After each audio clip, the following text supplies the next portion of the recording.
taking to the streets for dueling rallies in Boston, a sign that unrest continues across our country. And another free speech rally held by conservatives, which ended early. Now, today's mostly peaceful events come just 1 week after the deadly violence in Charlottesville, Virginia. But some of the counter-protesters are still in the streets, and we begin with Molly Line live from Boston Common covering the right-leaning free speech rally. What's the latest there, Molly?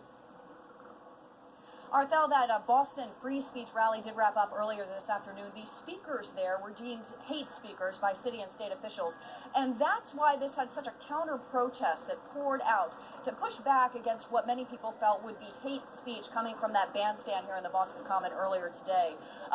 The speakers and that rally ended very early this afternoon, and they were forced, the attendees at that rally, the speakers were forced to be escorted off of the Boston Common by the Boston police, which had wagons there ready to take them out because they were literally surrounded by the counter-protests and vastly outnumbered by those counter-protesters. More than 10,000 people streaming onto the Boston Common today. Many of the counter-protesters held signs that said no KKK, no white supremacy, signs for peace, signs for love, when in fact the Boston rally folks, the free speech rally folks, denied having anything to do with the KKK or white supremacy.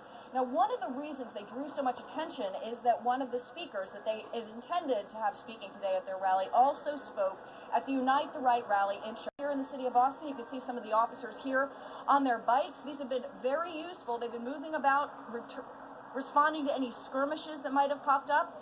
And there were a few skirmishes out there today. There were some folks with various political opinions that differ from one another, the minority opinions, in this case the conservative opinions, some folks that had some Trump regalia on, for instance, were often surrounded, being shouted at by those counter-protests as they worked to move across